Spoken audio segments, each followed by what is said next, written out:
Welcome to the CTech Podcast, your go-to source for everything environmental engineering.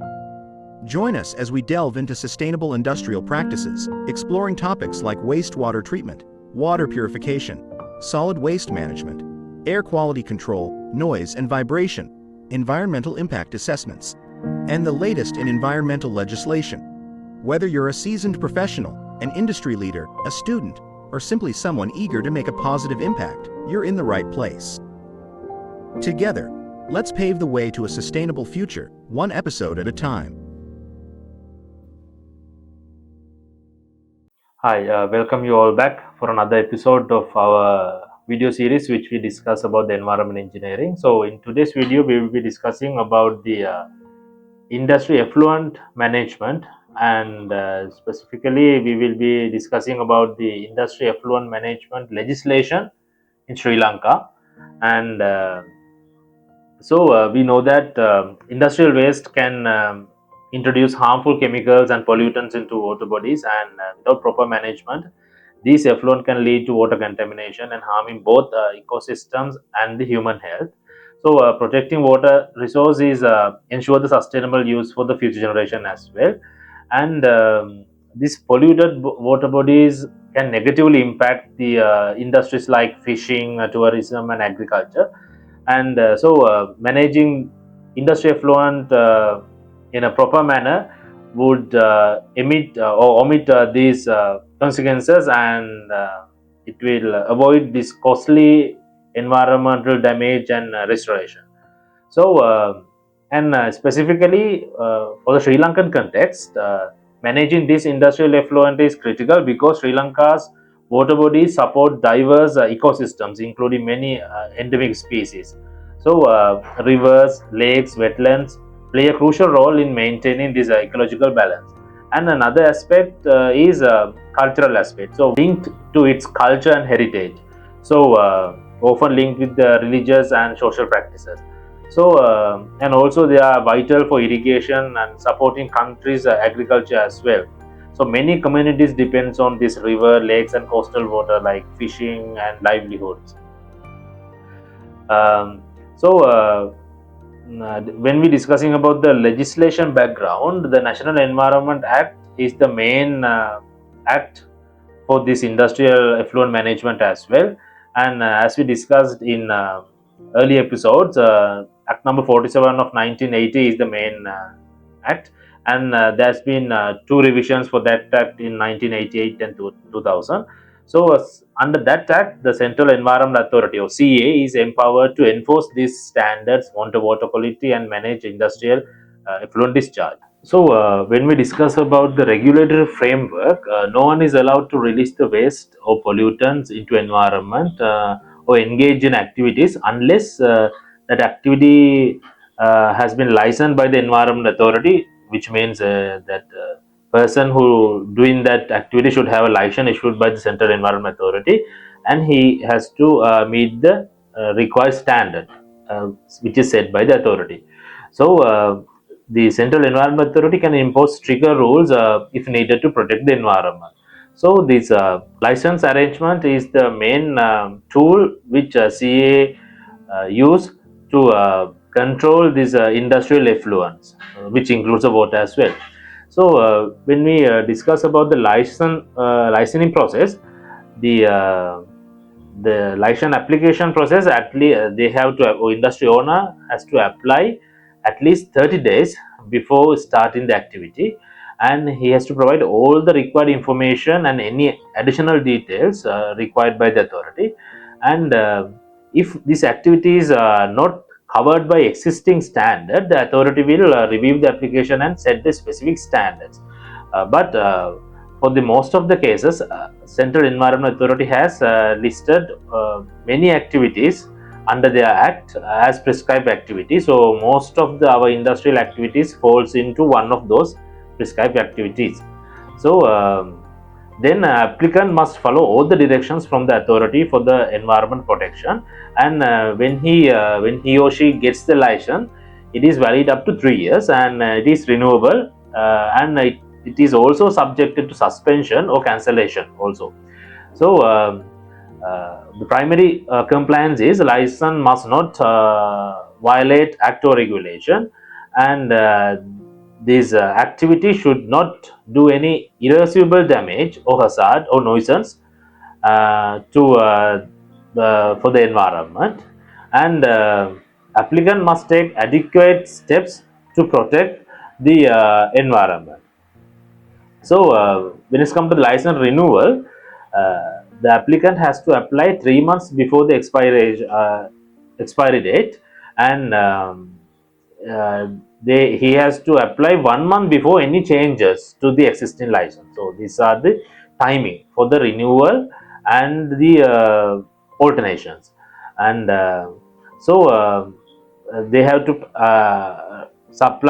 provide all the required details for the renewal similar to the initial application, and there's a certain fee also associated with the licensing process, and authority can hold the license at any that means suspend or cancel the license at any moment, such as if the environment conditions change or if the continuous operation harm the environment, the authority can immediately suspend or cancel the license.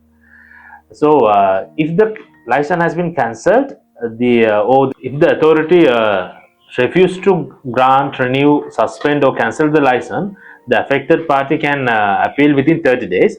An appeal must be made in written to the Secretary of Ministry of Environment, and applicant can make a personal or representative representation during this appeal process, and secretary can uphold, modify, or overturn the authority's decision, and secretary's decision is the final.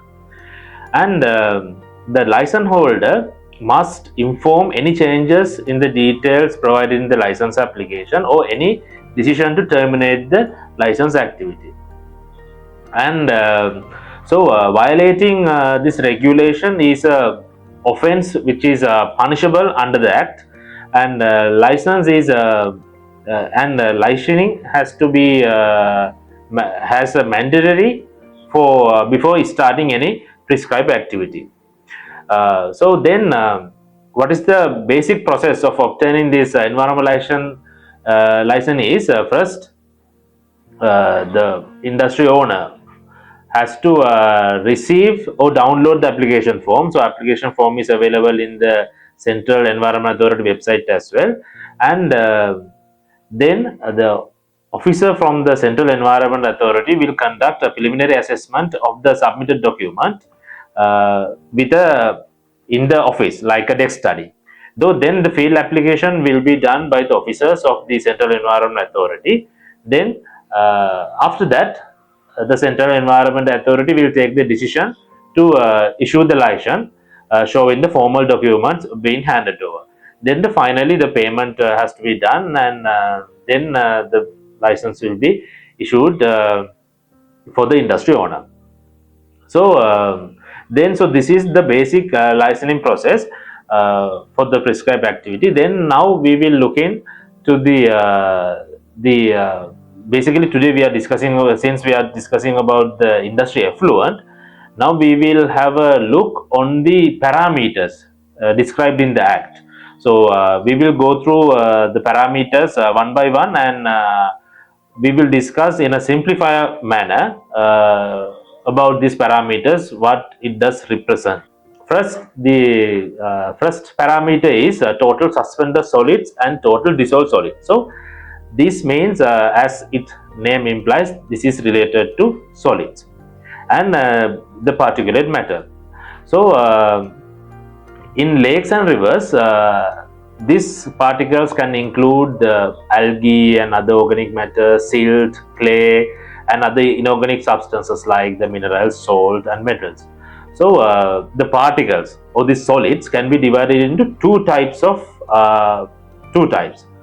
First one is the particles which are passing, the particles that are large enough to held back by a filter paper.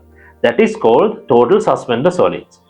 And the other particles which pass through the filter paper are called the total dissolved solids. So these are total suspended solids and total dissolved solids are the first two parameters in the act. Then So this total suspended solids is often related to the turbidity or the cloudiness of the water. So if total suspended solids is high, then the water is it is like a muddy. So then the light from the sun will not penetrate through this water, making it difficult for the plants and algae to grow. So so that this can reduce the productivity of the plants and animal life in the river, and and the oxygen penetration as well. On the other hand, total dissolved solids uh, include the dissolved minerals and salts in the water. So as a result, the total dissolved solids, we call as TDS, is often closely related to the conductivity, salinity, and alkalinity or the hardness of the water. So the most freshwater fishes and the freshwater fishes cannot tolerate this high high dissolved solids because they are not the freshwater fish species are not adapted or used to saline water or the salinity in the water. Uh, and the next parameter is the pH. So pH is a determined value based on the defined scale similar to temperature. This means that pH of water is not a physical parameter that can be measured as a concentration or in a quantity. Instead, it is a figure between 0 to 15, defining how acidic or basic a body of water is along a log scale. So the lower the number is, the more acidic the water is. The higher the number, the more basic it is. So pH 7 is considered as neutral or the midpoint. So if the pH of the water is too high or too low, the aquatic organisms cannot live in the water. So because pH can also affect the solubility and toxicity of chemicals and heavy metals in the water as well. So majority of the aquatic species or creatures prefer pH range from 6.5 to 9, but there are some species which can tolerate outside of this range as well. And but the pH level away from this, up or down, it can stress the animal system and reduce the hatching and survival rates. So that the further outside of this optimum pH range value, the higher the mortality rates as well. Not only aquatic species, human also cannot tolerate high or low pH values. So if the pH value is greater than 11, it can cause skin and eye irritations, and if the pH value is less than 2.5, it will cause irreversible damage to skin or the organ lining. So that and also the lower pH values increase the risk of mobilized toxic metals that can be absorbed into human body. Right. So then the next parameter is electrical conductivity. So conductivity is a vital parameter when determining the water's quality. As the salinity and temperature increases, the conductivity also increases, which can have the negative effect on the quality of water. This is because the higher the conductivity, the higher the amount of impurities or the dissolved substances, chemicals and minerals are in the water. So conductivity is one of the most useful and frequently tested parameter when it's come to the determine the water quality, and it is important for a range of industries and applications such as measuring the water quality of drinking water and in aquaculture systems. So conductivity is more frequently measured in these systems. And conductivity measure the ability of solutions to conduct the electricity. So conductivity values depends on the ionic strength of the solution, the ions present and the ionic concentration. So that is basically how much likely the electricity to pass through the water is described by the conductivity value. Then the next indicator is biological oxygen demand. So this indicator measures the 5-day biological oxygen demand, which means the biological oxygen demand, we call this as BOD. So BOD is a measure of amount of oxygen that aerobic microorganisms need to decompose organic substances in a water sample over a 5-day period at 20 degrees Celsius. That is the normal condition set for the test. So we take the water sample and we measure the initial dissolved oxygen level, or the oxygen dissolved in the water, and we keep it for 5 days under 20 degrees in a dark environment. And after 5 days, we will take out the sample again and measure how much oxygen has been remained in the sample. So basically, within that period, the aerobic microorganisms will decompose the organic substances and they will consume oxygen for that one. So that higher BOD value is usually sign of organic pollution, which affects the water quality and aquatic environment.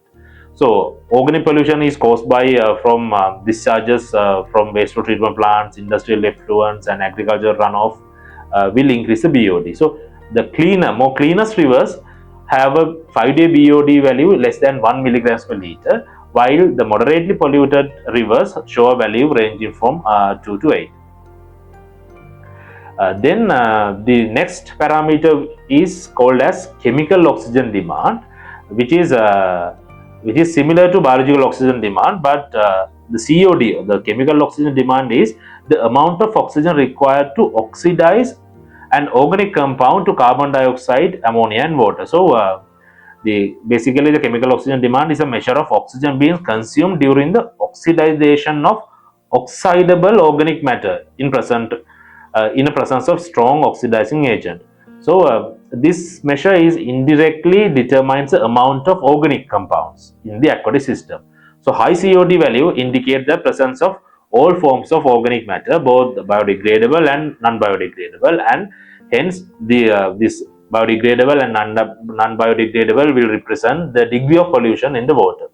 So this makes the COD as a useful indicator for the organic pollution in the surface and groundwater as well. And the next parameter will be oil and grease, and as the name implies, it is the oil and greases dissolved in the water. Then the next parameter is phenol.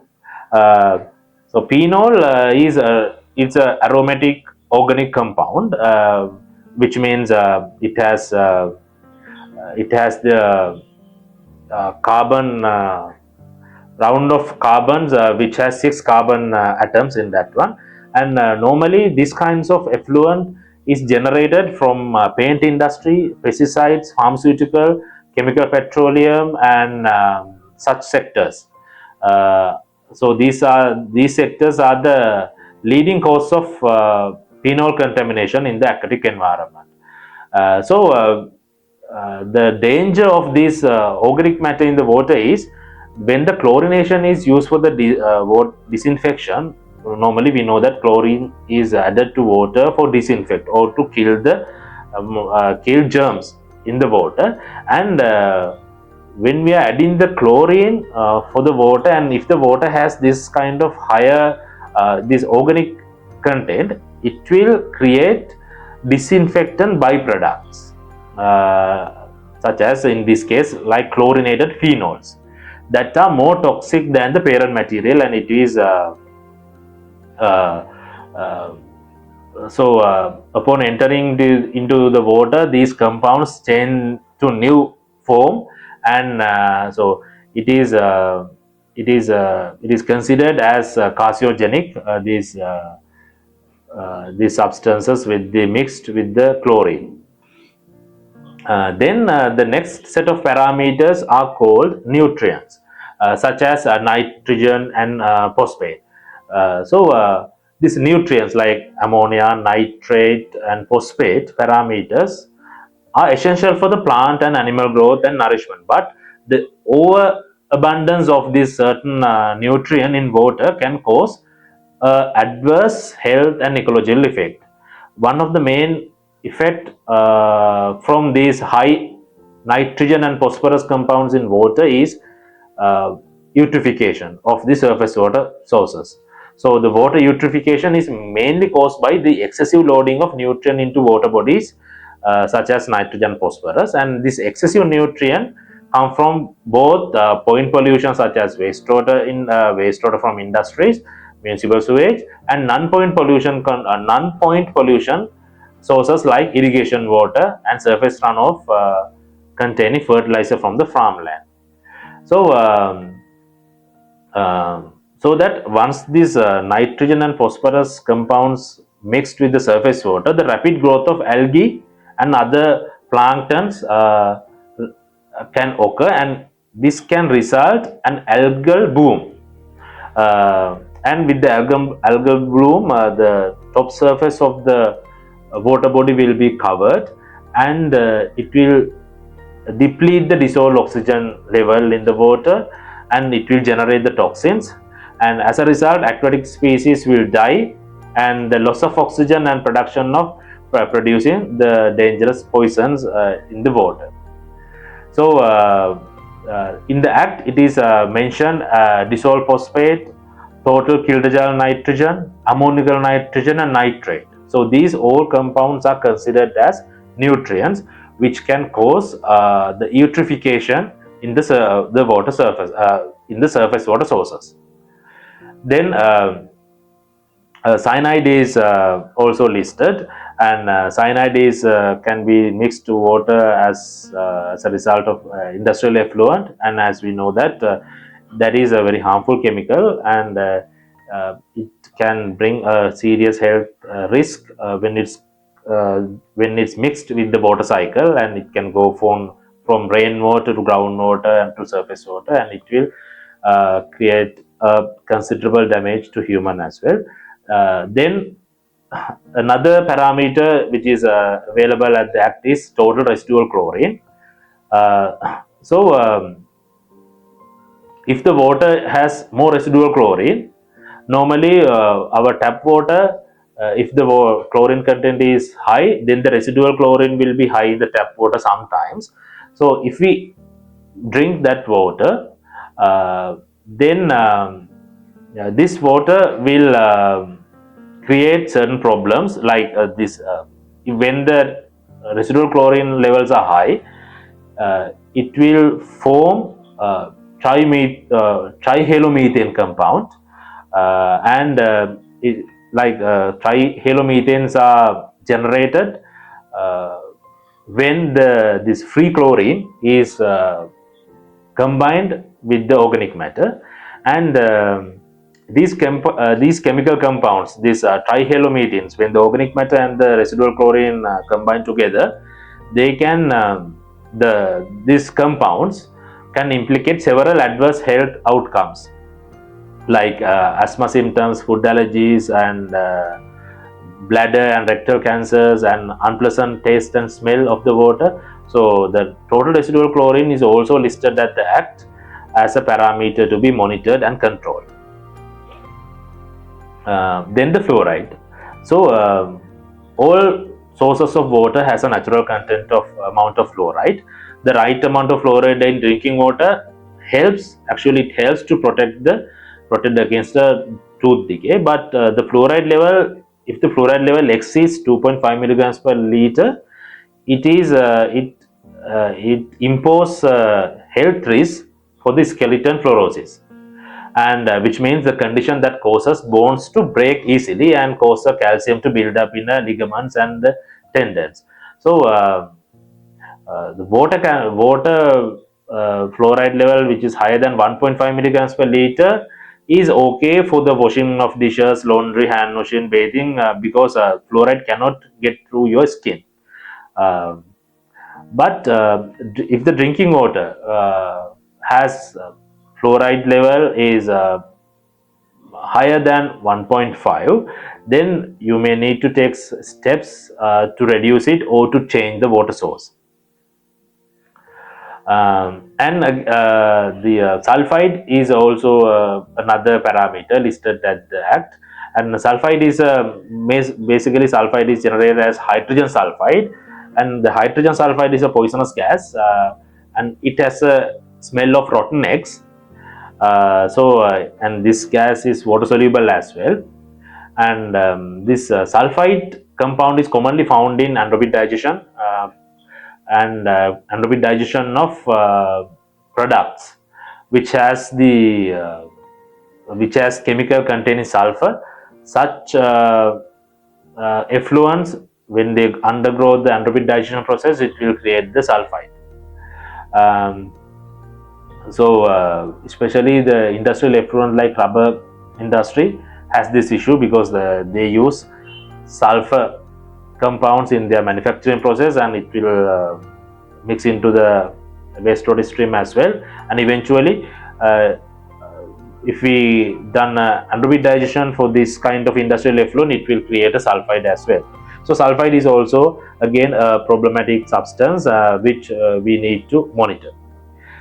Then the set of heavy metals has been listed in the Act, like arsenic, cadmium, chromium, copper, iron, lead, mercury, nickel, selenium, zinc, and silver. So these heavy metals has been listed in the Act basically. So this heavy metal contamination of the water sources has emerged as a major global environment concern, threatening both aquatic ecosystems and human health. And this heavy metal pollution has rise due to the industrialization and climate change and urbanization. And so this source for this pollution, heavy metal pollution, is mining waste, landfill leachate, municipal and industrial wastewater, urban runoff, and natural phenomena like volcanic eruptions and weathering of rocks also can release these heavy metals into water. So these heavy metals are very toxic and potentially carcinogenic and can be bioaccumulate in our biological systems. And so these metals can harm various organs, including the your neurological system, liver, lungs, kidney, stomach, skin, and reproductive system as well. And the efforts to remove these heavy metals from the water and as well as from the wastewater has been increased. These technologies has been improved in recent decades. Um, but even though the heavy metals can be removed from the water by latest technologies, those technologies comes at a high cost, which limits their practical application as well. So then the next one is the surfactants. So surfactant is considered as an emerging pollutant in basically in grey water, raises the toxicity level in the water body, and the soap, detergents, and personal care items adds these surfactants into the water or to the grey water or to the wastewater. So due to the excessive washing and cleaning procedure brought up by the pandemic COVID-19, the release of the surfactants in the grey water has also been increased, considering the environment toxicity and problems it creates during the treatment. And so it is essential to remove the surfactants also from this industrial effluents. Then the pesticides is also listed at the Environment Act, and as we all know, when the pesticides mix with the groundwater, it can directly affect to our drinking water sources and to the natural environment. So pesticides is also another concerning parameter. Then the coliforms. So coliform is it's a bacteria, and coliform bacteria are organisms present in the environment and in the feces of all warm-blooded animals and humans. So coliform bacteria will not likely to cause illness. However, their presence in drinking water indicates that disease-causing organisms, we call as pathogens, could be in the water systems. Most pathogens that can contaminate water supplies come from the feces of humans or animals. So the sewage spills, sewage overflows, and contaminated stormwater send this microbe containing fecal matter into rivers, lakes, and the storm drains, which eventually flow into the ocean. Then the color is also listed as a parameter to monitor in the Act, because the suspended and dissolved particles in the water influence to generate a color in the water. And so the suspended material in the water can be result of a natural or human activity. So transparent water with a low accumulation of dissolved minerals or materials appeared blue indicates a low productivity and dissolved organic matter. The transparent water with accumulation of dissolved matter appears blue, and it indicates a low contaminants. On the other hand, dissolved organic matter such as humus, peat, or decaying plant matter create a yellow or brown color, and some algae can produce reddish or deep yellow waters, and waters rich in phytoplankton and other algae usually appears in green. And soil runoff, we know that produces a variety of yellow, red, brown, and gray color waters. Then there's another substance, the radioactive substance are also listed in the Act, and accidents which can take place in the factories and sometimes in nuclear power plants can trigger this radioactive pollution in the water. So these radionuclides in the drinking water could be absorbed by specific human organs or tissues and cause potential risks to the human health. So several studies suggest that exposure to any dose of radiation could induce cancer, and that carcinogenic risk increases with the increasing radiation dose. So these are the main parameters which are listed in the Act, and Act has categorized several discharge options of wastewater, such as discharge of wastewater into surface waters, and discharge into coastal waters, discharge into marine waters, and discharge into land for agriculture purpose, and discharge of leachate in respect of either solid waste or hazardous waste landfill into either inland surface waters or to coastal water or to both, and discharge into public sewer network connected either to common treatment plants or a sea outfall, or a combination of both. So these discharge options has been listed in the Act, and there are parameter has been listed under each of these discharge option. And the surface water discharge has the highest level of parameters, which means the CA is more strict when it's come to the surface water discharges. But when it's come to the marine water and other like irrigation water, it is a little bit relaxed. But such as the marine water doesn't have the total that nutrient aspect, like total kilojoule nitrogen, nitrate, chloride, total iron, and sulfate, because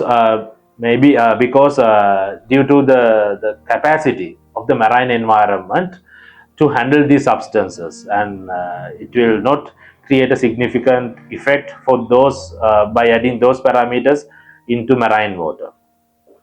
And also in the coastal water also doesn't have this nitrate or total iron parameters. Again, this brackish water is likely because of the natural dilution capacity and the dynamic nature of this environment.